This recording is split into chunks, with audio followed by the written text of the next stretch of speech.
이런 가운데 지금 이 국감에서도 이 내용을 다뤘다고 말씀을 드렸는데 어제 법사위 국감은 대검찰청을 대상으로 이뤄졌습니다. 이 내용도 좀 보도록 하겠습니다. 김호수 검찰총장에게 지금 야당 의원들이 상당히 다그쳤습니다. 검찰이 봐주기 수사하고 있는 거 아니냐, 수사팀 역량이 너무 떨어지는 게 아니냐 이렇게 얘기를 했는데 이 부분 어떻게 보십니까, 변호사님? 지금 이게 검찰은 결정적인 실수를 4개나 했다고 봅니다. 국민의 신뢰를 잃을. 처음에 바로 이제 핸드폰이에요. 핸드폰을 이게 거짓 해명까지 했다가 경찰이 하루 만에 찾아버린 이게 첫째 문제고요. 그다음에 두 번째가 이제 자금 흐름. 네. 아까처럼 이게 너무 이게 현금 흐름은 추적을 안 하고 오히려 이게 곽상도의 아들처럼 이거는 이게 야당 의원 아들이라서 조사도 없이 그냥 뇌물이라고 세금까지 다 내가 이게 28억 받았거든요. 50억 중에. 그리고 이게 거기 이승문 변호사나 대표들은 120억, 70억, 80억 많단 말이에요. 근데 50억 1호 사원인데 50억을 뭔가 직무 관련해서 조사를 해봐야 될 거 아니에요. 곽상도 의원. 이걸 안 하고 이게 야당 의원 게이트로 몰아가는 이게 편파성을 보였단 말이에요. 검찰이. 이게 저는 또 두 번째 잘못이고요.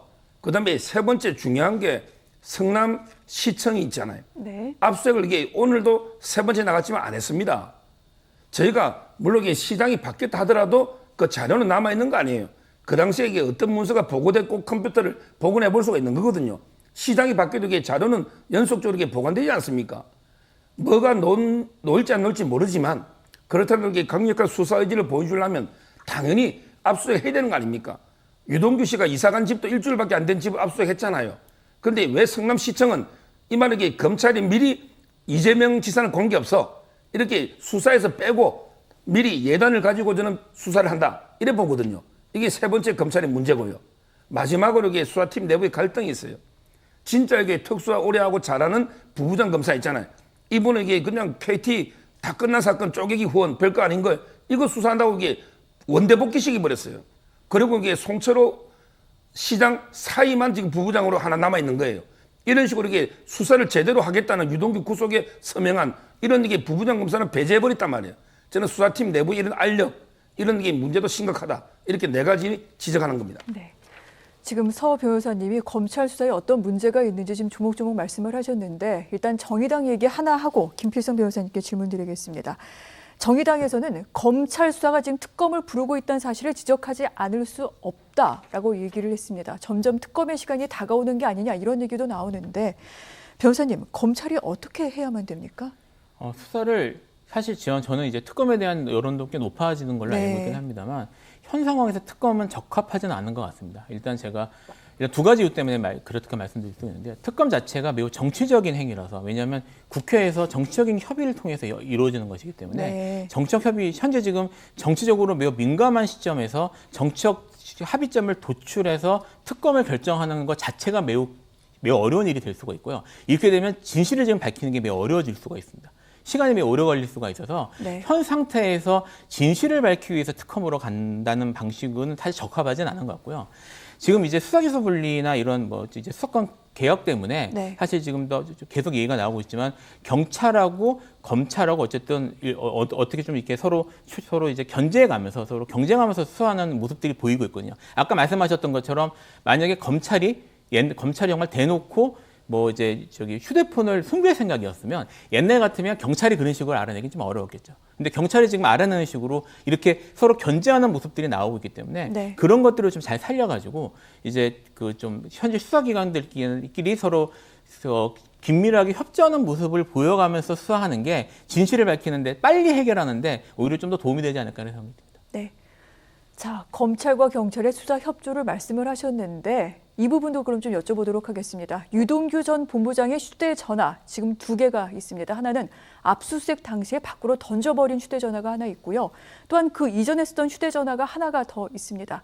그 던져버린 휴대전화, 검찰이 그런 일 없다라고 얘기했는데 경찰이 바로 하루 만에 찾아냈지요. 그리고 지인에게 맡겼다고 하던 그 이전에 쓰던 휴대전화, 이것의 확보 여부를 놓고 지금 검찰과 경찰이 엇박자를 보였고요. 이 내용 어제 국감에서도 지적이 나왔었습니다. 김호수 검찰총장은 경찰이 신청한 게 좀 빨랐지만 검사실에 온 시간은 비슷했다. 경찰이 좀 아쉬워할 수 있을 것 같다라고 얘기를 했고요. 김창룡 경찰청장, 일선에서 불만이 있는 게 사실이다. 검찰의 적극적 협조와 협의를 기대한다라고 얘기를 했습니다. 경찰에서는 우리가 먼저 찾아서 영장을 신청을 했는데 검찰이 가로챘다. 지금 이렇게 얘기를 하고 있는 겁니다. 국민들이 보기에는 이 검경 제대로 손발이 안 맞고 있는 것 아니냐 이렇게 얘기가 좀 나올 수밖에 없는데 어떻게 봐야 될까요? 말씀하셨던 것처럼 손발이 안 맞고 있다고 볼 수도 있지만 네. 또 이제 여기 저기 어느 한쪽에서 예를 들어 경찰이나 검찰 양쪽 다 특히 경찰 같은 경우에 이 사안에 대해서 적극적으로 수사를 해서 자기들이 뭘 보여주고 싶다는 생각을 갖고 있는 게 아닌가 싶은 생각이 듭니다. 왜냐하면 수사기소 분리가 이제 이루어지면서 경찰이 이제 완전히 그 검찰로부터 독립해서 독립된 수사권을 갖고 있는 주체로 이제 본격적으로 일하기 시작한 지가 그렇게 오래되지 않았거든요. 여기에 대해서 경찰이 우리도 수사를 잘할 수 있다는 모습을 보여주고 싶어하는 그런 모습들이 지금 사실 여기서 나타나고 있다고 저는 생각을 합니다. 그래서 지금 사실 검찰이 제대로 수사하고 있는지에 대한 그런 의구심들이나 의혹들이 있는 건 사실이지만 지금 경찰도 어쨌든 열심히 하려고 하고 있고 또 경우에 따라서는 현재 지금 이 사안에 대해서는 이제 공수처가 직접 들어와서 하는 것들 많지는 않지만 필요한 경우에 따라서는 그렇게 들어올 수 있는 사안이기 때문에 그런 수사기관끼리 서로의 협조와 또는 견제를 통해서 수사가 좀 이루어지는 쪽으로 그렇게 이끌어가는 것이 이 문제를 빨리 해결하는 방법이 아닐까 하는 생각이 좀 듭니다. 네. 아마 모두들 동의하실 것 같습니다. 이런 가운데 문재인 대통령이 지난주에 얘기했죠. 이 검찰과 경찰이 협력해서 조속하게 이 내용 좀 수사하라고 얘기를 했는데 그래서 서울중앙지검과 경기남부경찰청 사이에 지금 한 라인까지 구축이 됐습니다. 과연 잘 진행이 되고 있는 건지 오늘 뭐 첫 회의를 했다고 하는데 좀 뭐가 나왔을까요? 이런 게 우리가 개악이라 그럽니다. 이 개혁이 아니에요. 수사의 주체는 이게 뭐니 해도 검찰이 돼야 되고 그래야만 이게 일사불란하게 수사가 되는 겁니다. 지금 이게 경찰은 더 권력의 눈치를 볼 수밖에 없죠. 기계에 있는 검사는 사표 내고 변호사 할 수 있죠. 경찰에게 사표 내면 백수됩니다. 따라서 저는 이게 기존의 효율적인 시스템, 이걸 검수완박, 검찰 수사권을 이게 완전히 박탈 이렇게 가다 보니까 지금 이게 부패 완판, 부패가 완전히 판치는 이런 이게 공화국이 되고 있는 거다. 지금 이게 휴대폰 주워간 사람 있죠? 처음에. 그 사람부터 이게 구속해야 돼요. 핸드폰 망설임 없이 망가진 핸드폰을 주워가잖아요. 이건 이게 짜고 저는 증거인멸한 거다 이렇게 봅니다. 아이고 그렇군요. 알겠습니다. 자, 검찰과 경찰이 어떠한 결과로 보여줄 것인지 좀 궁금해지는데 시간이 많지 않습니다만 이 부분 궁금해하시는 분들이 많아서 짧게 좀 두 분께 여쭤보도록 하겠습니다. 지난 2011년에 부산저축은행 사건이 있었는데 이게 부실 수사되는 바람에 지금 대장동 개발 로비 사고가 벌어진 것이다. 사건이 불거진 것이다. 라고 지금 여당 측에서는 얘기를 하고 있습니다. 이에 대해서 김호수 검찰총장 다시 수사할 수도 있다라고 얘기를 했는데 어떻게 보십니까? 저는 이것도 너무한 정치 공세죠. 제가 비유컨대요. 어떤 사람이 칼 가지고 살인했어요. 근데 그 칼을 만든 사람을 살인죄 공범으로 처벌할 수 있습니까? 그건 안 되잖아요. 우리가 인과관계도 법적으로 상당 인과관계라 합니다. 어떤 행위하고 범죄 사이에 상당한 인과관계가 개연성이 있어야만 처벌되죠. 그런데 부산저축은행 그때 윤석열 총장이 부산에 있을 때 좀 처벌 안 했다 해서 이게 지금 대장동까지 오는 거는 너무 이게 연결고리를 확대한 거다. 이런 생각이 들고요. 네. 그 당시에 아무나 처벌할 수 있는 게 아니고 땅 담보고 확실한 대출 아닙니까? 아니 대장동이 노른자의 땅을 담보로 대출받은 거 아닙니까? 무슨 근거로 이게 그 당시에 잡아였습니까? 저는 이게 윤석열 총장에 대한 근거 없는 정치 공세다. 이래 보는 거예요. 변호사님께서도 정치 공세라고 생각하십니까? 사실 이제 당시에 2011년경에 있었던 그 부산저축은행 부실대출 사건이 큰 사건이었는데 네.